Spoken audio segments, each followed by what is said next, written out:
नमस्कार, जन टीवी उत्तराखंड में आपका स्वागत है। मैं हूं आपके साथ भानु दीक्षित। सबसे पहली नजर हेडलाइंस पर।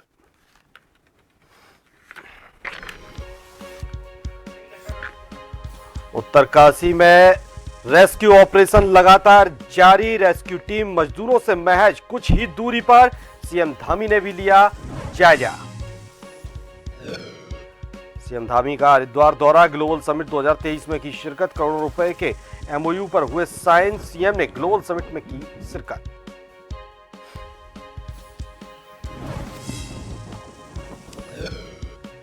राजस्थान में चुनाव का प्रचार कर लौटे मंत्री धन सिंह रावत। उसके बाद एक वीडियो हुआ वायरल जिसमें कांग्रेस ने कर्मचारियों को प्रचार में इस्तेमाल का लगाया आरोप। चमोली में 7 दिवसीय मेले का हुआ आगाज। बीजेपी अध्यक्ष महेंद्र भट्ट ने किया शुभारंभ। स्कूली छात्र छात्राओं द्वारा निकाली गई प्रभात फेरी।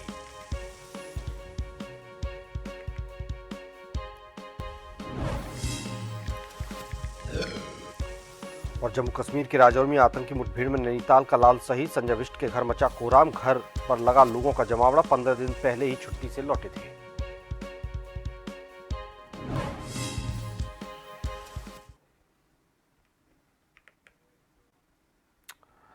और खबर विस्तार से। उत्तराखंड के मुख्यमंत्री पुष्कर सिंह धामी ने आज हरिद्वार में हो रही Uttarakhand global investor summit 2023 conclave में वे पहुंचे, जहां पत्रकारों से बात करते हुए सीएम धामी ने कहा कि अभी तक हमारे देश विदेश में सब जगह मिलकर 16 करोड़ के निवेशकों पर करार हो चुके हैं और हरिद्वार में भी आज बड़ी संख्या में लोगों ने हरिद्वार देहरादून जो पहले से हमारे उद्योग स्थापित हैं उन्होंने अपने विस्तार के एमओयू साइन किए हैं। तो वहीं उत्तरकाशी की सिलक्यारा टनल में फंसे मजदूरों पर बोलते हुए सीएम ने कहा रेस्क्यू ऑपरेशन अपने अंतिम चरण में है और उस रेस्क्यू ऑपरेशन में अंदर फंसे मजदूरों को भोजन सामग्री से लेकर किस तरह की सुरक्षित रूप से उनको बाहर निकाला जाए, रेस्क्यू किस तरह से चल रहा है, उन सब की जानकारियां ली जा रही हैं।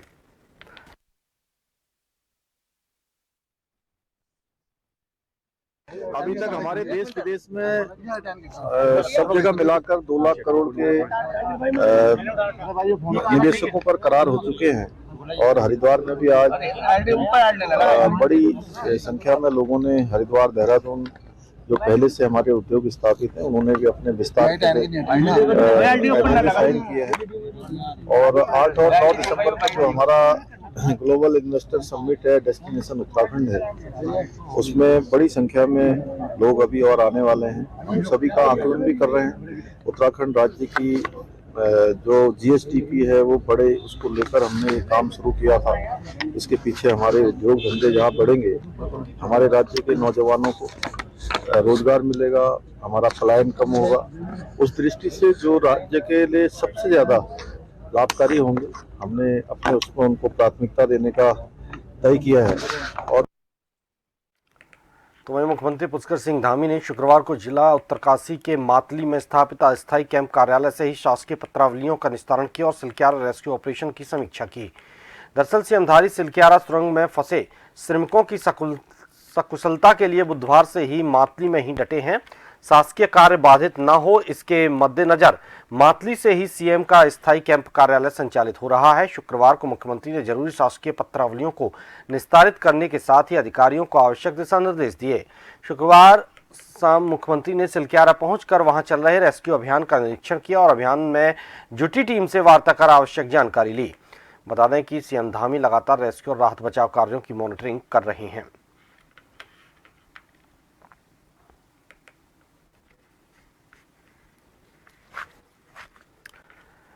सीएम धामी ने सिलक्यारा उत्तरकाशी में सिलक्यारा टनल रेस्क्यू ऑपरेशन का जायजा लिया। इस दौरान उन्होंने टनल में चल रहे राहत एवं बचाव कार्यों के संबंध में जानकारी ली। सीएम धामी ने अधिकारियों को निर्देशित करते हुए कहा कि तीव्र गति और पूरी सावधानी के साथ अंतिम चरण के रेस्क्यू ऑपरेशन को संचालित किया जाए। उन्होंने कहा कि ये अत्यंत चुनौतीपूर्ण और जोखिम भरा रेस्क्यू अभियान है।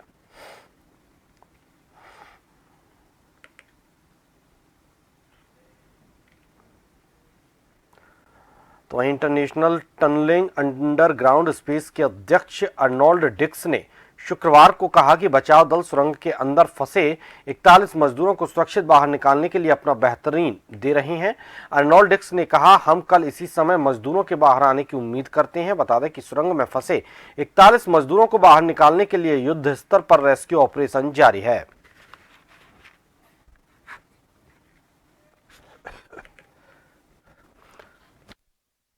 We were hoping to see them this time yesterday, and then we were hoping to see them this morning, and then we were hoping to see them this afternoon. But it looks like the mountain had different ideas. We've had to pause the auger operations at the moment, and there's some repairs being done to the auger, and we're now probably going to enter the next phase where we consider other options. Whatever that it takes to get them out safely, whatever it takes to make sure no one gets hurt, that's what we're going to do. So, and that's what's happening. And it's really wonderful to be here in India with such a fantastic respect for human life, and having the federal government and the state government and all the agencies and the army and the air force and the coal industry and the geological, everyone working together, and we're getting these men.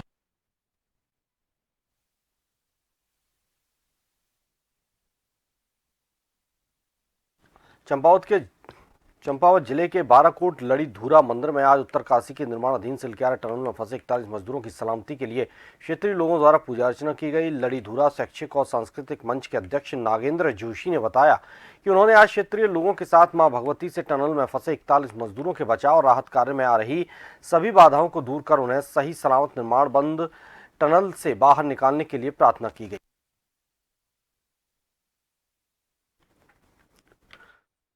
के लड़ीधुरा मंदिर में हमने उत्तरकाशी की सिलक्यारा गुफा में फंसे 41 मजदूरों की सलामती के लिए प्रार्थना की, और हमने मां भगवती से प्रार्थना की है कि हे मां, अब बचाव और राहत कार्य में जो भी अड़चनें आ रही हैं आप उनको दूर कीजिए, और इन सभी मजदूरों पर और उनके परिवारों पर अपनी कृपा दृष्टि बरसाते हुए उन्हें इस कष्ट से मुक्त कीजिए।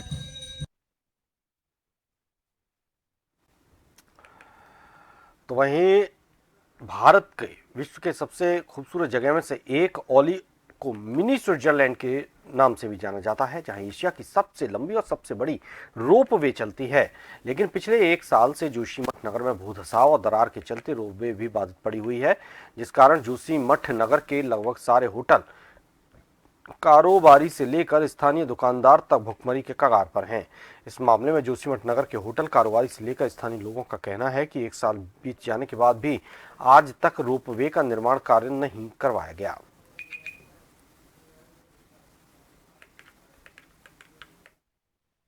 उसी पर निर्भर है, क्योंकि यहाँ पर अब चारधाम यात्रा बंद हो चुकी है, और चारधाम यात्रा में भी सरकार ने पूरा बाईपास कर दिया।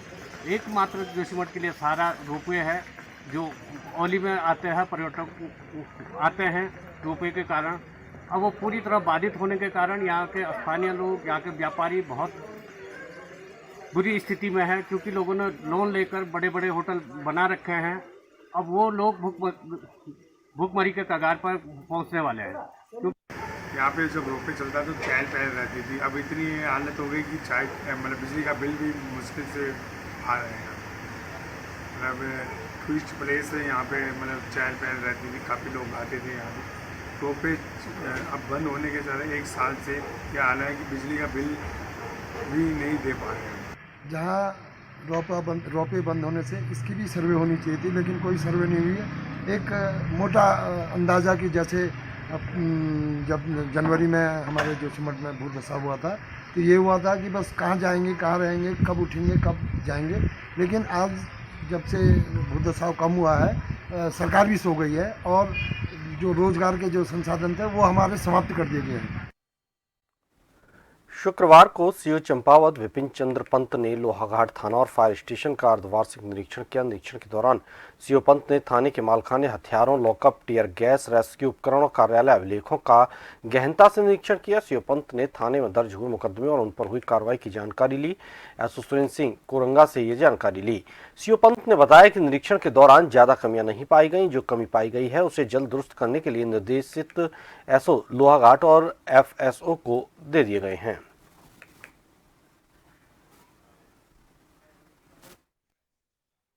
निरीक्षण के दौरान जो भी कमियां हैं उनको हम देखते हैं, रजिस्टर देखते हैं, थाने के जितने भी अभिलेख हैं उनका हम निरीक्षण करते हैं।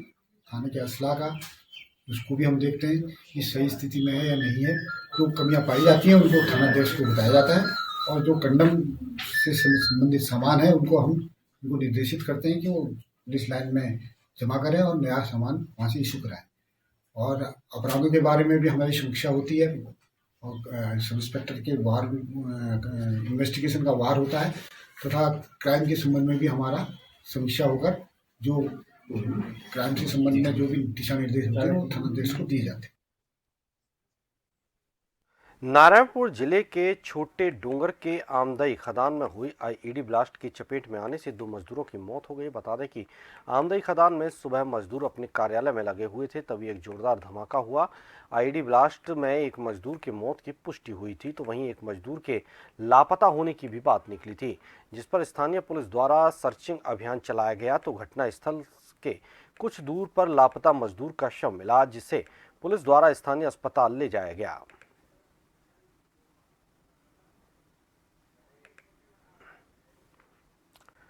भाजयुमो द्वारा लोहाघाट के ग्रामीण क्षेत्र की खेल प्रतिभाओं को उभारने और युवाओं को नशे से दूर रखने के मकसद से खेल महाकुंभ के तहत पीजी कॉलेज लोहाघाट के खेल मैदान में वॉलीबॉल प्रतियोगिता का आयोजन किया गया। प्रतियोगिता में ग्रामीण क्षेत्र की वॉलीबॉल टीमों ने प्रतिभाग किया। भाजयुमो जिलाध्यक्ष गौरव पांडे के निर्देश में हुई प्रतियोगिता का शुभारंभ किया गया। भाजपा जिला महामंत्री मुकेश कलखुड़िया और विशिष्ट अतिथि नवीन कार्की व नगर व्यापार मंडल अध्यक्ष राय ने किया।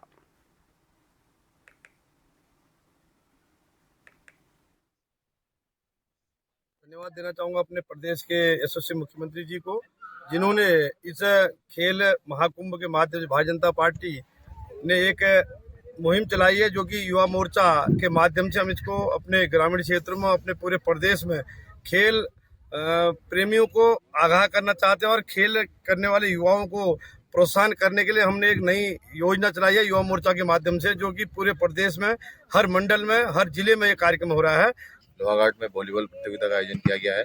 पूरे प्रदेश में हमारे प्रदेश के मुख्यमंत्री आदरणीय पुष्कर धामी जी के नेतृत्व में और युवा मोर्चा के प्रदेश अध्यक्ष आदरणीय शशांक रावत जी के नेतृत्व में पूरे प्रदेश भर में प्रतियोगिता का आयोजन किया जा रहा है। इसका उद्देश्य है कि जो हमारे सुदूरवर्ती ग्रामीण क्षेत्र के जो प्रतिभावान खिलाड़ी हैं वो उभरे, जिसके माध्यम से जो अभी हमने देखा है कि कई खेल की प्रतियोगिताएं हैं उसमें हमारे देश के खिलाड़ी मेडल ला रहे हैं। तो कहीं ना कहीं हमारा उद्देश्य है कि जो हमारी सुदूरवर्ती क्षेत्र की जो प्रतिभा है वो निखरे और देश और प्रदेश और जिले का नाम वो रोशन करे। सुदूरवर्ती ग्रामीण क्षेत्र की उन प्रतिभाओं को जो साधनहीन होती हैं, जिनको कोई मंच नहीं मिल पाता है, ये बहुत अच्छा एक सराहनीय प्रयास हमारे माननीय मुख्यमंत्री जी द्वारा किया गया है और युवा मोर्चा द्वारा इसका यहाँ गाँव में आकर के इसका आज शुभारम्भ किया गया है। मैं अपनी ओर से शुभकामनाएं दूंगा और साथ ही निवेदन करूंगा कि आप के द्वारा जो ये मुहिम चलाई गई है, इसमें हमारे बच्चे जो है जो नशे की ओर जा रहे हैं और वो खेल की ओर उसका रुझान होगा और मुख्यमंत्री की बहुत अच्छी पहल है। इसी प्रकार युवाओं को एक मुख्य धारा में जोड़ने का जो प्रयास आज यहाँ किया गया है खेल के माध्यम से, मैं सभी खिलाड़ियों के उज्जवल भविष्य की कामना करता हूँ। फिलहाल यहाँ रुकेंगे एक छोटे से ब्रेक के लिए।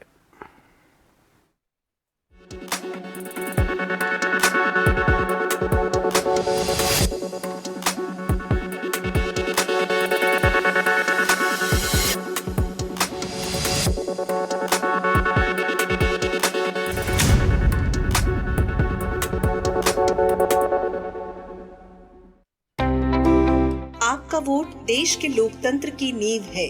आपका वोट एक मजबूत और जागृत समाज का निर्माण करता है। हर वोट जरूरी है। मेरा वोट मेरी जिम्मेदारी। 25 नवंबर को सुबह 7 बजे से शाम 6 बजे तक मतदान अवश्य करें।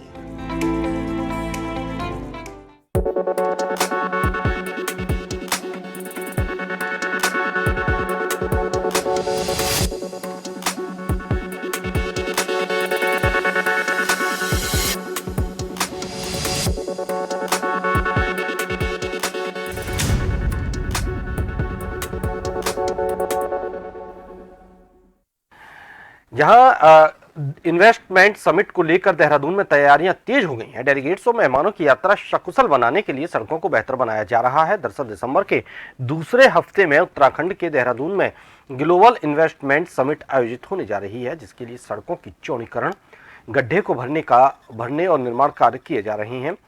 इन्वेस्टमेंट समिट के लिए विदेश से लेकर देश भर के विभिन्न राज्यों से डेलीगेट्स और मेहमान देहरादून बस अड्डे, रेलवे स्टेशन, एयरपोर्ट से प्राइवेट वाहन के माध्यम से वेन्यू पॉइंट पहुंचेंगे। के लिए हम लोगों ने जो वेन्यू है उसके लिए 7 अलग अलग मेन रूट्स प्लान किए गए थे कि जहाँ जहाँ से लोग आएंगे, VIPs जहाँ से आएंगे, बाकी लोग डेलीगेट्स जहाँ से आएंगे, बाहर के लोग जहाँ से आएंगे, एयरपोर्ट है, रेलवे स्टेशन है, ISBT है, दिल्ली से जो रोड आ रहा है, हरिद्वार से जो रोड आ रहा है, इन सारी सड़कों पे काम चल रहा है। काफ़ी सारे काम हमने कंप्लीट कर लिए हैं। इवन जो कैंट एरिया के अंदर का काम था उसमें भी मैंने कैंट बोर्ड के अधिकारियों से बात करके उस पर भी काम करवा लिया है। MES के अधिकारियों से बात करके उस पर भी काम करा लिया गया है और FRI के अंदर की भी जो सड़कें थी उनको भी सब चेक कर लिया गया है। मेरे द्वारा स्वयं भी इस पूरे रोड पे लगभग 50 किलोमीटर का रोड है, इसको खुद जाके एक बार देखा गया है।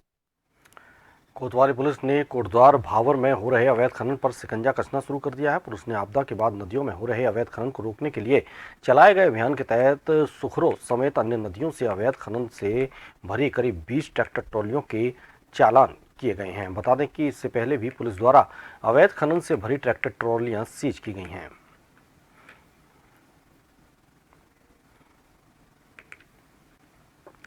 लोहाघाट के बलाई गधेरे में नानी बोरी पुल के पास कुछ अज्ञात लोगों के द्वारा निर्माण कार्य की मिट्टी को फेंक दिया गया, जिस कारण बलाई गधेरे का प्रवाह अवरुद्ध हो गया था, जिस कारण क्षेत्र के लोगों में आक्रोश फैल गया था। लोगों ने इसकी शिकायत डीएम चंपावत से की थी। डीएम के निर्देश पर SDM लोहाघाट रिंकू बिष्ट के नेतृत्व में गधेरे में डाले गए मिट्टी के ढेर को JCB मशीनों की मदद से हटाने का कार्य शुरू कर दिया गया है।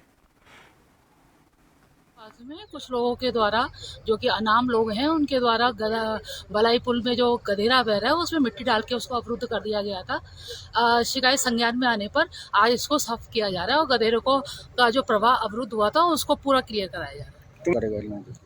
क्योंकि ये NH के किनारे है तो NH विभाग को निर्देशित कर दिया गया है कि यहाँ पर कुछ क्रश बैरियर या डेलिनेटर लगाए ताकि कि बड़े वाहन यहाँ पर ना आ सके।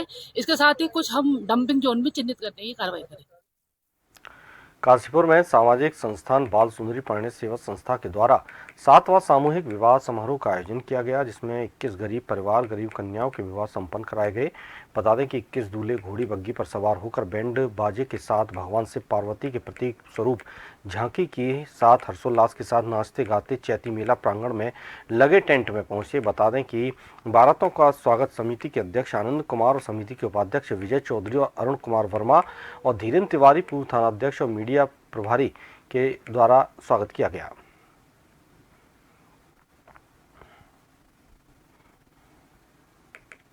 आदिवासी से और मेरे जो कमेटी के सदस्य हैं उनके और मेरे जो दोस्त हैं और रिश्तेदार मित्र बंधु सब लोग का सहयोग से इस आयोजन को भव्य आयोजन का रूप दिया जा रहा है और इसमें 21 कन्याओं का विवाह होने जा रहा है, जो कि चेती रामला ग्राम से होते हुए बनाते चेती मंदिर पहुँच रही हैं और वहाँ पर उपहार स्वरूप उन्हें कन्याओं को उपहार दिए जा रहे हैं। और पहले तो जयमाला का कार्यक्रम हुआ मंच में और 21 बार जयमाला बनाएंगे और जयमाला बनाएंगे। इसके बाद जो है सामूहिक विवाह के फेरे होंगे। विकास पंडा जी जो धार्मिक कार्यक्रम होंगे देखने को होंगे, सनातन धर्म तो ये सब कार्यक्रम सामूहिक विवाह का जो आयोजन हो रहा है बस कुछ ही क्षणों में जो है बारात मंडप में पहुँचने वाली है और इसके उपरांत जो है हम जैसी बारात यहाँ पहुँचेगी उसके उपरांत जो है जयमाला आदि का कार्य रहेगा और जयमाला के उपरांत जो है यहाँ सनातन पद्धति के द्वारा 21 जोड़ों का सप्तपदी प्रक्रिया जो है कराई जाएगी सनातन पद्धति के अनुसार और सनातन पद्धति के कराने के बाद में भाजपा ने आगामी दुग्ध संघ चुनाव को लेकर तैयारियां शुरू कर दी हैं। दुग्ध संघ चुनाव के लिए भाजपा ने डीडी हाट विधायक बिशन सिंह चुफाल की अध्यक्षता में 3 सदस्यीय समिति बनाई है, जिसके बाद हल्द्वानी पहुंचे विधायक बिशन सिंह चुफाल ने प्रेस कॉन्फ्रेंस करते हुए बताया कि प्रदेश के 9 दुग्ध संघों में चुनाव होने वाले हैं, जिसको लेकर भाजपा द्वारा 3 सदस्यीय समिति बनाई गई है, जिसके तहत सभी जिलों में दुग्ध संघ अध्यक्षों को तय करने के लिए प्रक्रिया शुरू की जानी है। बिशन सिंह चुफाल ने कहा कि प्रत्येक जिले से 3 नामों का पैनल बनाकर पार्टी को भेजा जाएगा, जिसके बाद पार्टी अंतिम फैसला लेगी और भाजपा पूरी तरह से चुनाव में सक्रिय भूमिका निभाते हुए दुग्ध संघों में परचम लहराएगी। चुनाव पर उसका समय पूरा हो रहा है, कार्यकाल पूरा हो रहा है, इसलिए उसकी प्रक्रिया चल रही है। कोई भी चुनाव होने के लिए उसका जो कार्यकाल हुआ पूरा, तब सरकार उसमें काम करती है। इसलिए जो अन्य चुनाव वाले निकाय वाले के उसमें परिसीमन का मामला आ रहा है, परिसीमन के माध्यम से सरकार उसको परिसीमन करे, परिसीमन को पूरा होने पर निकाय का चुनाव करे। हमारे दुग्ध संघ में कोई निकाय इसका परिसीमन का कोई मामला है नहीं, सरकार इसमें बिल्कुल काम कर रही है, चुनाव प्रक्रिया चल रही है। अब चुनाव प्रक्रिया को आगे बढ़ाने के लिए हम लोग आज जो बैठक ली हमने यहाँ पर तो वहीं आपको बता दें कि उत्तराखंड में कैबिनेट मंत्री धन सिंह रावत बीते दिन राजस्थान से चुनाव प्रचार कर लौटे हैं, जिसके बाद धन सिंह रावत की एक फोटो सोशल मीडिया पर वायरल हो रही है। दरअसल कांग्रेस को परेशानी धन सिंह रावत की फोटो से नहीं, बल्कि उस फोटो में मौजूद उत्तराखंड के नर्सिंग कॉलेज में तैनात असिस्टेंट प्रोफेसर रामकुमार शर्मा से है। कांग्रेस की मुख्य प्रवक्ता गर्मा दसोनी ने धन सिंह रावत पर सत्ता का दुरुपयोग करने का आरोप लगाया। गर्मा दसोनी ने आरोप लगाते हुए कहा कि यहां से अधिकारियों और कर्मचारियों को राजस्थान में भाजपा को लाभ दिलाने के लिए जबरन ले जाया जा रहा है। उधर भाजपा के प्रदेश मीडिया प्रभारी मनवीर चौहान ने बताया कि ये मामला उनके संज्ञान में नहीं आया है, मामले की जांच होगी, यदि अधिकारी दोषी पाया गया तो कार्रवाई की जाएगी। सीधे नियमों का कानूनों का उल्लंघन दिखाई पड़ता है और कल हम राज्य निर्वाचन आयोग से स्वयं मुलाकात करने भी जाएंगे। देखिए, अभी ये मामला जो संज्ञान में आया है और लोग चुनाव आयोग में गए हैं, आरोप लगाया गया है, आरोप सिद्ध नहीं हुआ है। सिद्ध उसकी अगर जांच होगी तो निश्चित रूप से जो भी होगा सामने उसके खिलाफ कार्रवाई होगी। देश भर में इगास पर्व की धूम है। पहाड़ों की रानी मसूरी में इगास पर्व धूमधाम से मनाया गया, जहां जगह जगह सांस्कृतिक कार्यक्रम आयोजित हो रहे हैं। मसूरी में गढ़वाल महासभा ने मसूरी के शहीद स्थल पर इगास पर भव्य कार्यक्रम का आयोजन किया, जिसमें लोगों ने भैलो घुमाकर एक दूसरे को इगास पर्व की बधाई दी। तो वहीं दूसरी ओर Mussoorie traders and welfare association द्वारा मसूरी के राधाकृष्ण मंदिर के सभागार में इगास पर्व का कार्यक्रम आयोजित किया गया, जिसमें विभिन्न लोक गायकों और कलाकारों ने रंग जमा दिया।